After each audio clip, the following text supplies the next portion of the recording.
கல்யாணம். டேய், உன் மனசு கொஞ்சம் கூட உறுத்தவே இல்லையா? ஏன்? உனக்கு வேற ஒரு பொண்ணு கூட கல்யாணம் நடக்க போகுதுடா. டேய், இது நடந்துச்சுன்னா உனக்கும் துளசிக்குமான உறவு மொத்தமா இல்லாம போயிடும். அந்த கவலை கொஞ்சம் கூட இல்லாம இவ்வளவு சந்தோஷமா இருக்க. இந்த பாருண்ண, இந்த இது எல்லாத்துக்கும் அது ஒரு உள்ள ஒன்று இது இருக்குமே, அது பேர் என்னது, எக்கோவா? அது அவங்க எனக்கு தட்டி விட்டாங்க. அவங்களுக்கு அந்த இந்த ஈகோ இருக்குன்னா அப்போ அது எனக்கு இருக்கும்ல, அதை நான் காட்ட வேணாம். அதுக்கு இந்த கல்யாணம் நடந்தே ஆகணும். டேய், இதெல்லாம் உனக்கே நியாயமா இருக்கா? தெரியாம ஆக்சிடென்ட் பண்ணி 2 உயிரை சாகடிச்ச. ஆனா இப்ப தெரிஞ்சே 2 பேரோட மனசை கொல்ல பாக்குறடா. ஏண்டா, துளசியும் தியாவும் நீ இல்லாம எப்படி வாழ்வாங்க சொல்லு? துளசி மனசுல இடம் பிடிக்கிறதுக்காக எவ்வளவு ஐடியா கேட்டோம். தினம் தினம் அவங்க பின்னாடி அலைஞ்சே இல்ல. எல்லாம் சரியாகி 2 பேரும் சேர்ந்து வாழும்போது இப்படி பண்றியாடா? ஏன்? எல்லாத்தையுமே நீ பக்கத்துல இருந்து பார்த்துட்டு தானே இருந்த. கெஞ்சாச்சு, கதறியாச்சு, உருண்டாச்சு, பரண்டாச்சு. அவங்க எதுக்குமே மனசு மாறலன்னா அதுக்கு நான் என்ன பண்ண முடியும்? டேய், அதுக்காக நீ இன்னொரு பொண்ணு கழுத்துல தாலி கட்டுவியா?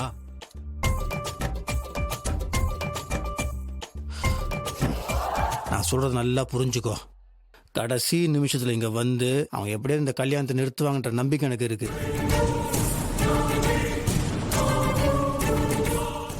என் மனசுல இருக்க அதே காதல் அவங்க மனசுல இருக்கும்.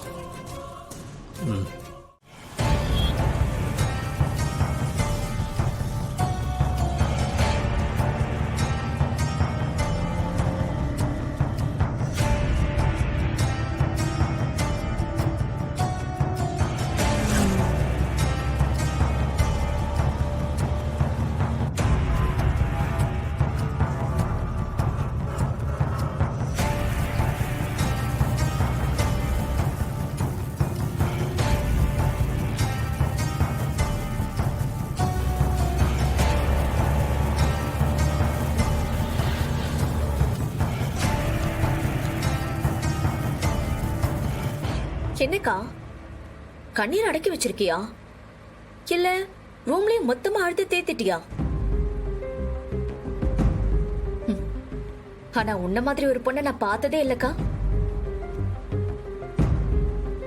சத்தியமா சொல்றேன்க்கா, நீ எல்லாம் எனக்கு அக்காவா வந்து பிறந்திருக்கேன்னு நான் வருத்தப்படுறேன்.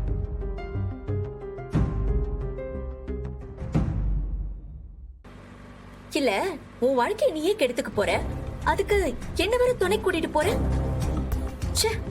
உலகத்துல இப்படி ஒரு அக்கா யாருக்காவது கிடைக்குமா? கால கொடுமை.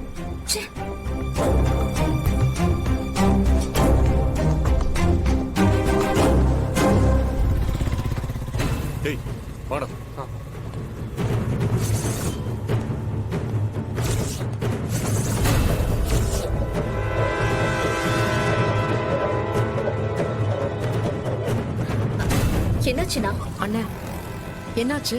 போங்க மேடம். அங்க யாரோ ரவுடி பசங்க வண்டியை மறைச்சு நிக்கிறாங்க மேடம்.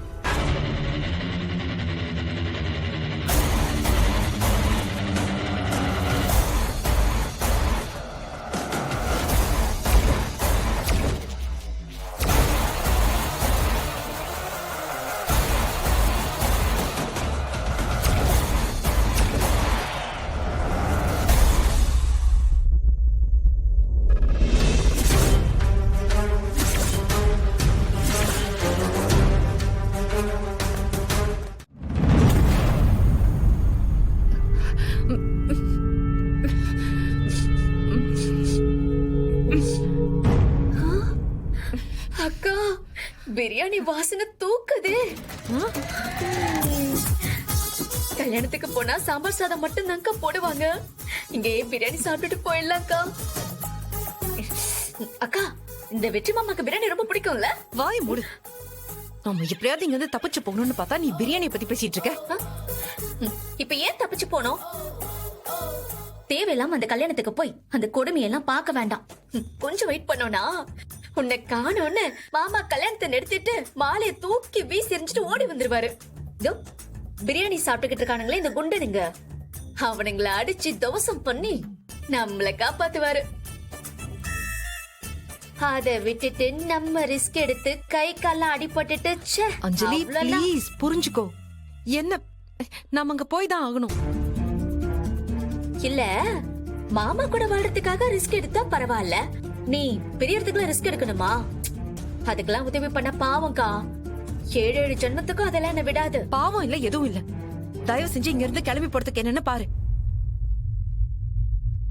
அஞ்சலி ப்ளீஸ் ஏதாவது யோசி. ப்ளீஸ் நம்ம இங்க இருந்து போயிடலாம் ப்ளீஸ்.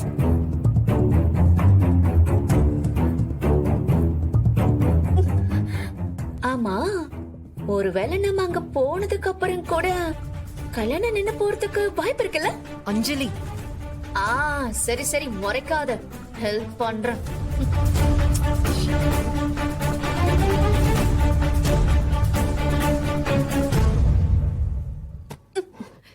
ஏய் என்ன பண்ற? நீ தானே உதவி கேட்ட, அதுக்கு தான் முயற்சி பண்ணிக்கிட்டு இருக்கேன். பண்ண சொல்றியா? சரி இங்க வந்துடுறேன். பண்ணு ஏதாவது பண்ணு. ஷ், கொஞ்சம் சைலண்டா பண்ணு. இப்படிதான் பண்ண முடியும்.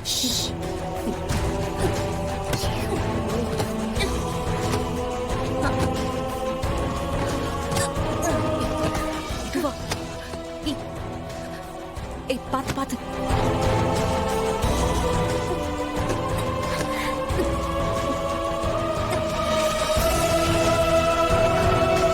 ஏய் கை பாத்து.